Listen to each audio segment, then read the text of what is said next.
Questions and answers from the works of Sri Aurobindo and the Mother. On Visions, Part 6. From Sri Aurobindo. Question. The visions and voices can help us to see or hear our Guru, to receive constant directions from you or the Mother for our sadhana. Well, why can't you open me to them? I shall then have to trouble you much less with my crowd of questions.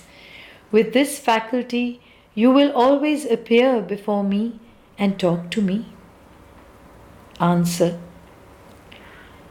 I shall have first to be sure that you will make the right use of them. I prefer that you should get higher discrimination and knowledge first. 9/7/1936. X discouraged his disciples because his aim was the realization of the inner self and intuition. In other words, the fullness of the spiritual mind. Visions and voices belong to the inner occult sense. Therefore, he did not want them to lay stress on it.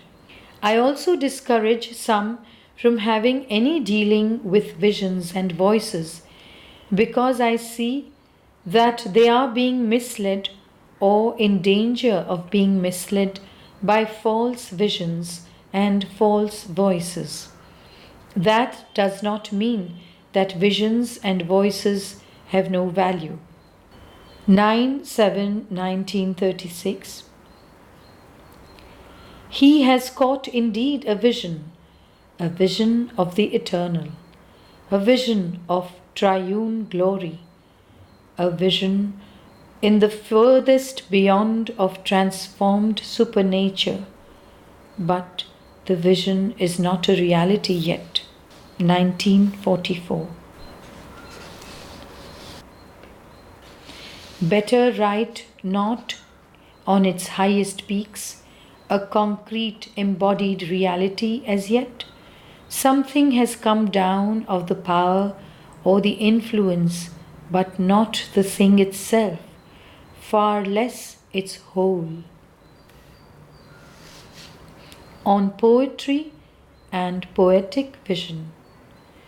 This highest intensity of style and movement, which is the crest of the poetical impulse in its self-expression, the point at which the aesthetic, the vital, the intellectual elements of poetic speech pass into the spiritual, justifies itself perfectly when it is the body of a deep, high or wide spiritual vision into which the life sense, the thought, the emotion, the appeal of beauty in the thing discovered and in its expression. For all great poetic utterance is discovery. Rise on the wave of the culminating poetic inspiration and pass into an ecstasy of sight. In the lesser poets, these moments are rare and come like brilliant accidents, angels' visits.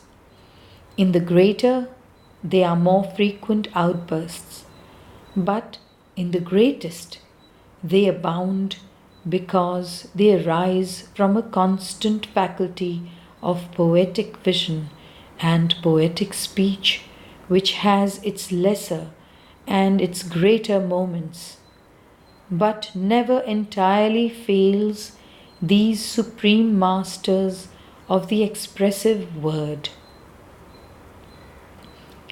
Vision is the characteristic power of the poet, as is discriminative thought the essential gift of the philosopher and analytic observation the natural genius of the scientist. The Kavi was, in the idea of the ancients, the seer, the revealer of truth, and though we have wandered far enough from that ideal to demand from him only the pleasure of the ear and the amusement of the aesthetic faculty, still all great poetry instinctively preserves something of that higher turn of its own aim and significance. Poetry, in fact, being art, must attempt to make us see, and since it is to the inner senses that it has to address itself, for the ear is its only physical gate of entry, and even there its real appeal is to an inner hearing. And since its object is to make us live within ourselves what the poet has embodied in his verse, it is an inner sight which he opens in us. And this inner sight must have been intense in him before he can awaken it in us.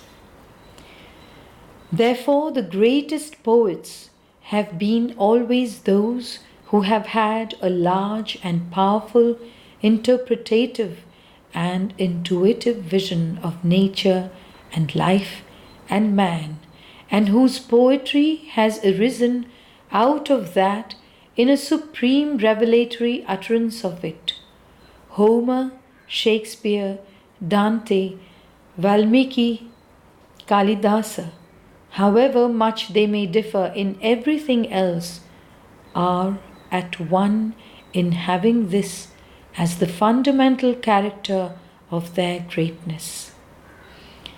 Their supremacy does not lie essentially in a greater thought power or a more lavish imagery or a more penetrating force of passion and emotion.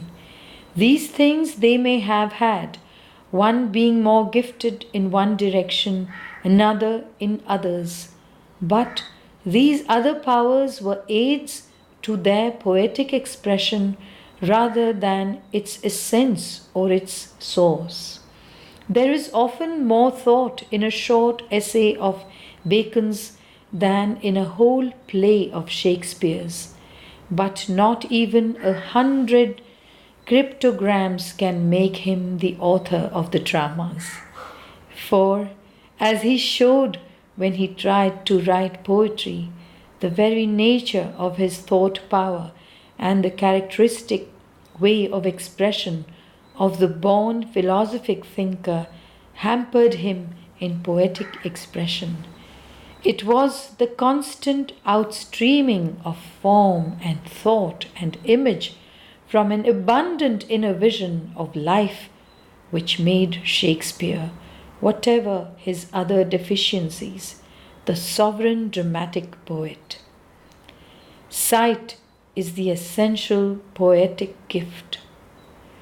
The archetypal poet in a world of original ideas is, we may say, a soul that sees in itself intimately this world and all the others, and God and nature and the life of beings, and sets flowing from its center a surge of creative rhythm and word images, which become the expressive body of the vision.